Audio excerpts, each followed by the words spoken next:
The first thing that you should know about me is that I've always been ready to take on the world.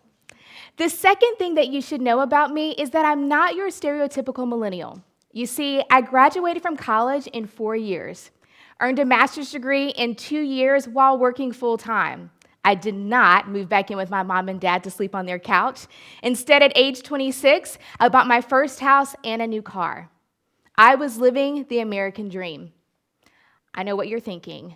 I did not win the lottery. My parents are not independently wealthy, and I do have student loans. I'm Gala, and I'm a career design and life management coach, and today I want to talk to you about the power of story.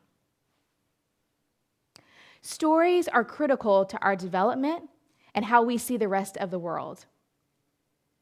You see, our brains are hardwired for stories. It's our preferred method of processing information.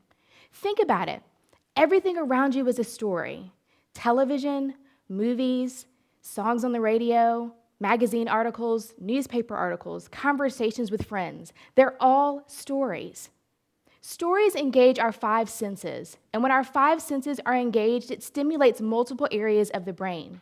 And when multiple areas of the brain are stimulated, it fosters connection, trust, understanding, and memory. So, why is it that we don't use stories to help us figure out what we must do, to determine our calling in life? If you would, allow me to tell you a little bit about my story. You see, during my last job search, I landed 5 out of 5 jobs. I was chasing career success, and I was damn good at it. One of the things that I realized, though, is that I was obtaining this success, but my friends and family were underemployed and unemployed. You see, what was happening in the U.S. is that the unemployment rate was the highest it had ever been since the Great Recession. I wanted to do something to help. So what I did, I took to social media and I said, look, I landed my last 5 out of 5 jobs. I applied to 5, I got 5 hits back, 5 offers. I've even served on some committees where I have helped to hire talent, and I've even hired my own staff. So I want to help. And before I knew it, my inbox was flooded with requests from friends and family asking for assistance. Man, we had a great time.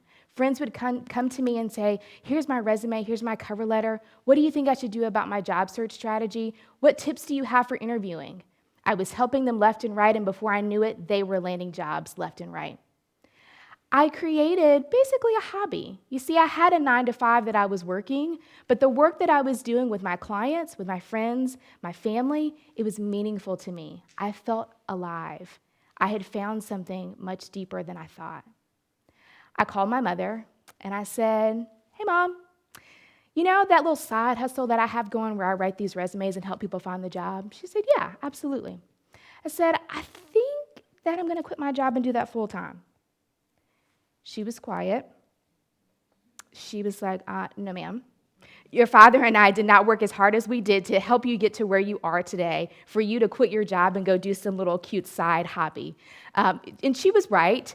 I did have a mortgage, a car note, and student loans, and she confirmed that Daddy and her would not help pay for that in any way, shape, form, or fashion, and that I could not move back home. So even though I was disappointed, I knew she was right, and I continued with my side hobby, my side hustle, working with clients and helping them land jobs. So much so that I started receiving invitations to come and speak at conferences to help groups of people figure out how to determine what they wanted to be when they grew up, how to create branding documents, and how to move forward in that career.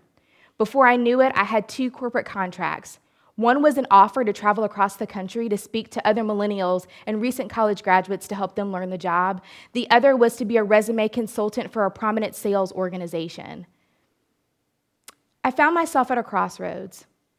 As if turning 30 wasn't enough in 2014, I now had to make some important decisions. You see, I faced giving up what I should do for what I must do. I had found my calling in serving other people and helping them figure out what they wanted to be when they grew up. So I mustered up enough courage, and I called my mom again. I said, Mom, you know, I've been doing my side hustle, my side hobby. I'm still employed. I kept my job, still working that 9-to-5. I said, you know, I realized something. I'm really stressed out at work. I'm really frustrated. I'm not fulfilled. Something's missing. I'm empty. But I have found what I've been looking for in serving other people by writing resumes, offering career coaching, This makes me feel alive. This, I believe, is my calling. I said, have you ever felt that way? Where there's something that you must do, where you must assume the risk because it's so great, it keeps you up at night. You see the success, you see the results, you see the calling that's there, something that calls to you deeply in your soul. She was quiet. I was nervous. She said, I've seen the hard work that you've put in. I see the results that you're obtaining through doing what you love to do. I see that you're different. And your dad and I will support you. We'll help you in any way that we can. That doesn't mean you get to move back in, but we'll help you as you chase this dream. So in 2014, at the age of 30, my birthday gift to myself was quitting my job. I left my 9-to-5 to pursue something that I must do. I left the road of what I should do behind me and pursued what I must do. It's been an amazing ride over the last 3 years, and I wouldn't change my story for anything. You see, I've worked with my clients to help them build lives that they love, but there was still something else, one more piece that was missing. While I was working on my business and cultivating my marketing strategy, one of the things that stood out to me, and it stopped me cold, allow other people to see themselves in your story. It reminded me of that post I made up on Facebook offering to help other people. And it also renewed my faith and determination in the work that I was doing as an entrepreneur, because entrepreneurship is hard.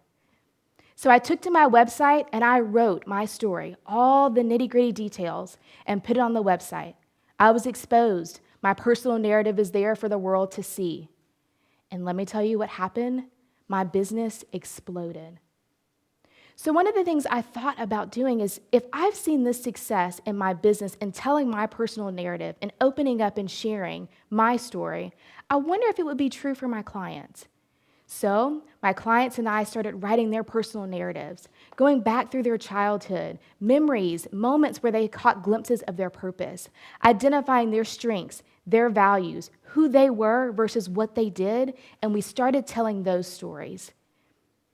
Their results were amazing. They went from getting a job to building a career.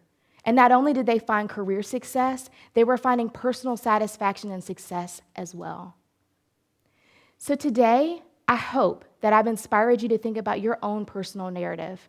I hope that you'll think about allowing other people to see themselves in your story. And as you tell your story, you will be able to create the career that you love and the life that is fulfilling and satisfying. Thank you.